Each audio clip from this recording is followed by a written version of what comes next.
Presiden terpilih Prabowo Subianto bertemu Ketua Umum Partai Nasdem Surya Paloh di Nasdem Tower. Sejumlah pesan disampaikan kedua tokoh. Surya Paloh menyebutnya sebagai silaturahmi hubungan personal selama 40 tahun. Ya, Surya Paloh juga kembali mengucapkan selamat kepada Prabowo Gibran, sementara Prabowo menyatakan perlunya kerjasama di kalangan elit. Bagaimana kemudian prospek pertemuan Surya Paloh dan Prabowo Subianto dalam peta politik pasca Pilpres? Kita akan bahas pemirsa bersama dengan sejumlah narasumber.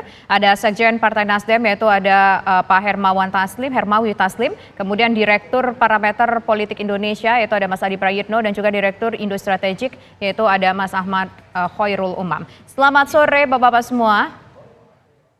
Selamat sore Mbak Tisa, selamat sore Mas Andro. Pertama saya ingin ke Pak Hermawi terlebih dahulu. Pak Hermawi Taslim, Nasdem, kalau kita lihat nih dalam VT yang beredar, Nasdem menggelar karpet merah buat Prabowo Subianto di DPP di Tower Nasdem. Apa maknanya Pak Hermawi? Jadi begini, hari ini kita buka puasa bersama. Buka puasa bersama, kita mengundang anak-anak yatim yang insya Allah juga akan dihadiri oleh Anies Baswedan. Jadi karpet merah itu sudah ada dari pagi untuk acara buka puasa bersama. Kalau nggak percaya silakan datang, Pak Khairul silakan datang. Jadi itu memang semua di lobi Nasdem itu semua karpet berwarna merah. Jadi nggak ada makna khusus ya? Hari ini. Nggak ada makna khusus ya? Oh hari ini aja karpet merahnya. Tadi kami memang beberapa orang mendampingi Pak Surya menyambut Pak Prabowo di pintu gerbang Nasdem Tower. Oke. Tapi kan seperti ini Pak Hermawi, mungkin karpetnya sudah biasa digelar ya Tisa ya. Tapi yang datang ini orang khusus, bukan orang sembarangan. Presiden terpilih Pak Hermawi Taslim. Ya. Masa biasa-biasa saja sambutannya? Saya menjawab karpet merahnya. Karpet merah itu memang standar Partai Nasdem untuk acara buka puasa dan menyambut tamu. Jadi karena acaranya bersamaan ya sekalian gitu loh. Nggak ada makna khusus. Nah tapi karena kalau jawab nih tadi belum kejawab nih Pak Hermawi Taslim. Tapi yang datang ini orangnya spesial loh hari ini. Tapi memang spesial. Kenapa? Biasanya Pak Surya menunggu di lantai 20. Kali ini beliau turun di lobi menyambut. Kenapa? Karena yang kita mau sambut itu presiden terpilih. Saya kira memang istimewa. Pak Hermawi berbicara soal istimewa. Pada bagian akhir tadi wartawan juga bertanya saat konversi ya Pak ya. Prabowo ditanya apakah mengajak Surya Paloh bergabung dan dijawab Prabowo dirinya selalu mengajak. Poin yang itu dulu Pak Hermawi ditanggapi Pak. Ya. Jadi waktu kami ke Hambalang tahun lalu, Pak Prabowo juga menyampaikan hal yang sama. Dijawab oleh Pak Surya, kita ini sudah berteman 40 tahun, kita sudah menetapkan pilihan masing-masing, kita tetap bersahabat, nanti setelah kompetisi berakhir, kita menyatukan kembali persahabatan kita. Mungkin itu makna dari pertemuan di Hambalang. Tetapi yang penting buat saya hari ini adalah pertemuan silaturahmi, pertemuan antara pemimpin bangsa sekaliber Pak Prabowo dan sekaliber Pak Surya. Ini harus diperbanyak di antara para elit. Ini pembelajaran penting buat rakyat supaya polarisasi di bawah kita bisa redam. Ada saatnya berkompetisi, ada saatnya bersaing. Setelah itu selesai kita harus bersatu lagi. Masa mau bersaing, masa mau berkompetisi seumur hidup. Oke, ini berarti, jadi semangat. Ini berarti jawabannya, ini berarti jawabannya Nasdem akan bergabung ke koalisi dan menjawab iya. Oh, lain itu lain. Kalau bergabung dengan koalisi tadi Pak Surya juga ditanya oleh dia. Kalau bergabung di koalisi kita akan putuskan nanti setelah mendengar aspirasi kawan-kawan, mendengar aspirasi 2.000 lebih anggota DPRD Nasdem, mendengar aspirasi 514 DPD yang ada di kabupaten, dan kita masih punya waktu 7 bulan. Tadi Pak Surya secara tegas mengatakan bergabung atau tidak bergabung peluangnya masih 50-50. Tadi Pak Surya menyatakan itu. Saya kira wartawan Anda tadi ikut mengutip itu. Pak Hermawi, jadi yang paling penting hari ini adalah silaturahmi antara pimpinan itu perlu diperbanyak untuk memberi contoh, untuk memberi keteladanan. Kalau rakyat kita suruh bersatu, ya pemimpin juga harus bersatu dong. Begitu.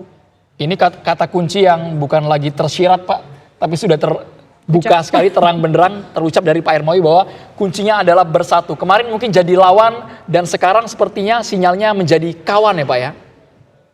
Oh iya, jadi ada saatnya kita berhadapan-hadapan, ada saatnya kita berkompetisi, ada saatnya kita menyambung kembali silaturahmi, dan itulah yang terjadi saat ini. Nah, kalau ditanya peluang kita bersama atau tidak, pertama kita masih punya waktu 7 bulan. Tadi Pak Surya menegaskan secara eksplisit, kalau ditanya kami bergabung atau tidak dengan pemerintahan, peluangnya 50-50. Sekedar informasi kepada Anda, kalau tidak ada aral melintang, 30 menit lagi Anies akan sampai di Nasdem Tower untuk ikut buka puasa bersama. Nah. Jadi yang kami bangun itu silaturahmi, kebersamaan, yang di atas kepentingan pertentangan, di atas kepentingan kelompok, di atas kepentingan partai, ada yang lebih utama, yakni kebersamaan sebagai sesama anak bangsa. Wah, ini berarti pada sore hari ini pertemuan pertama setelah penentuan pemenang Pilpres nih ya, bertemu Pak Surya Paloh bertemu dengan Pak Prabowo Subianto, dan kemungkinan Anies akan hadir di sana. Apakah kira-kira nanti akan ada perbincangan khusus? Kalau Pak Anies 2 hari yang lalu sudah di sini, lama ngobrol sama kita. Nah, kalau nanti Pak Anies sering ke sini. Nah, ini yang jadi menarik kan, karena ada katanya tadi Pak Hermawi Taslim baru bilang nih 30 menit lagi kalau nggak ada aral melintang, Pak Anies Baswedan akan datang ke sana. Iya, Pak Anies akan datang di buka puasa. Kita buka puasa bersama anak-anak yatim. Tadi siang masih terkonfirmasi Pak Anies akan datang. Oke. Pak Hermawi, soal posisi Anies Baswedan, Pak, banyak juga kan mungkin pihak yang menyangka harusnya ketika 2 tokoh besar bertemu, kenapa Anies tidak dilibatkan tadi siang? Apakah ini memang betul sudah mengarah Anies ditinggal oleh Nasdem? Itu Pak, anggapan publik seperti itu Pak Hermawi Taslim. Ini urusannya bukan soal tinggal meninggal. Ini Pak Prabowo menyampaikan keinginannya untuk bersilaturahmi dengan Pak Surya Paloh di bulan suci Ramadan ini, dan kita terima. Itu poinnya. Jadi tidak ada yang ditinggalkan. Tidak ada yang ditinggalkan. 2 hari yang lalu Pak Anies juga lama sama kita di sini, sampai berbuka puasa di sini. Oke, kira-kira Pak Anies waktu 2 hari yang lalu ngobrolin apa sama Pak Surya Paloh? Apakah ada kaitannya juga dengan Prabowo Subianto? Karena kita tahu kemarin Pak Hermawi Taslim ada gugatan nih dari tim pemenangannya Anies ke MK. Apakah ini sudah ada kaitannya pertemuan hari ini dengan gugatan yang kemarin disampaikan oleh tim Anies? Kemarin waktu mendaftarkan gugatan di MK itu pengacara-pengacara Nasdem ikut. Kita menyumbangkan 12 lawyer yang sudah berpengalaman di persidangan di MK. Jadi gugatan di MK itu tetap kita lakukan, karena Pak Surya dalam konferensi pers mengatakan kami menerima hasil pemilu, mengucapkan selamat kepada seluruh partai-partai peserta pemilu, mengucapkan kepada pasangan pemenang pemilu, tapi upaya kami mencari keadilan, upaya kami mencari kebenaran akan terus kami lakukan. Komitmen dan silaturahmi kami, kebersamaan kami, sinergisitas kami dengan para civil society, para guru besar, para media, terus kami lanjutkan. Siaran persnya itu harus dibaca utuh. Demikian. Baik Pak Hermawi, kita ke pengamat terlebih dahulu. Apa yang bisa dibaca di analisa dari pertemuan syarat makna tadi siang antara Prabowo Subianto dan juga Surya Paloh, Mas Hoirul Umam? Ya, saya menikmati betul bagaimana Pak Hermawi Taslim tadi berselancar dengan segala alasan ya. Tetapi pertemuan antara Pak Prabowo dengan Pak Surya Paloh sore ini atau siang kali ini, saya pikir itu adalah sebuah penegas konfirmasi bahwa sudah terjadi sebuah deal politik antara Nasdem sendiri dengan kubu 02 dalam konteks ini dengan Pak Prabowo sebagai the newly elected president. Kalau misal nanti pasca PHPU kemudian dinyatakan sah oleh MK dan juga oleh Bawaslu dan sebagainya. Tetapi sekali lagi pertemuan ini bukan sesuatu yang tiba-tiba, tetapi besar kemungkinan pertemuan ini adalah sebuah hasil operasi politik yang cukup cepat, cukup senyap, yang dilakukan oleh teman-teman di bawah permukaan, yang tampaknya juga sudah dilakukan secara intens, terutama pasca pemilu yang lalu. Bagaimanapun kita bisa mencermati, Mas Andro, Pak Surya Paloh termasuk yang melakukan gercep, sangat gercep.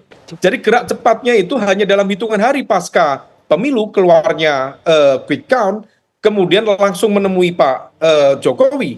Dan di saat yang sama, menurut informasi spekulatif, komunikasi secara paralel juga dilakukan dengan Pak Prabowo sendiri. Maka kedatangan Pak Prabowo hari ini bukan tiba-tiba, tetapi betul-betul sudah didasarkan pada basis komunikasi politik yang cukup intens, dan ini adalah ada proses kompromi, negosiasi, dan juga dalam konteks diplomasi kepentingan yang tampaknya dilakukan oleh teman-teman Nasdem. Meskipun di saat yang sama, kalau misal tadi saya cermati betul statement dari Pak Hermawi mencoba untuk mengatur celah ya, supaya kemudian tidak terjadi sebuah respon yang cukup keras, meskipun respon-respon kekecewaan dari sejumlah kalangan, terutama dari basis pemilih loyal kubu 01 dari Koalisi Perubahan sudah mulai bermunculan. Bagaimanapun kemarin kita lihat misalnya ada sejumlah relawan yang menurunkan misalnya bendera Nasdem di basis-basis posko pemenangan 01 misalnya. Dan hal ini diakui atau tidak akan berdampak terhadap bagaimana kemudian Nasdem mempertanggungjawabkan itu. Karena narasi yang selama ini diajukan oleh Nasdem cukup keras, cukup kritis. Misalnya saya sampaikan, Pak Surya Paloh misalnya waktu itu pernah mengatakan bahwa Indonesia itu sedang berada di dalam perubahan yang sangat luar biasa. Dalam arti beliau mengatakan Indonesia saat ini berada di ujung tanduk dan sedang mengalami kerusakan yang paling mencemaskan sepanjang sejarah. Tentu kritikan-kritikan ini bukan sebuah kritikan yang tanpa dasar. Tetapi ketika kemudian terjadi perubahan dinamika, kemudian ada perubahan sikap, maka wajar kalau muncul kemudian kekecewaan, kemarahan dari basis pemilih loyal yang barangkali merasa tertipu. Nah, oleh karena itu, apa yang akan dilakukan oleh Pak Taslim dan juga teman-teman Nasdem mencoba untuk mencari basis legitimasi dengan tadi menanyakan dengan teman-teman di DPD, di DPC untuk menyerap aspirasinya, meskipun juga kita tahu bahwa tidak selamanya basis keputusan politik praktis didasarkan pada skema bottom up, yang ada seringkali adalah top down.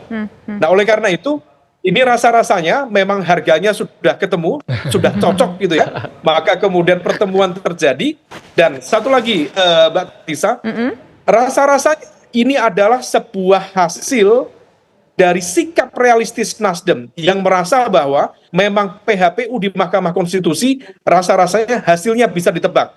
Dan proses di DPR terkait dengan hak angket yang maju mundur, layu sebelum berkembang, rasa-rasanya juga tidak akan menghasilkan output yang signifikan.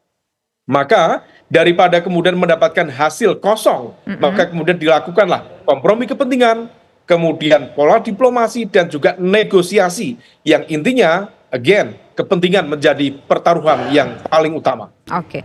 Poin negosiasi ini apa kira-kira Pak Hermawi Taslim? Apakah kursi menteri ataukah mungkin ada aspek lain? Nanti akan kita jawab usai jeda berikut.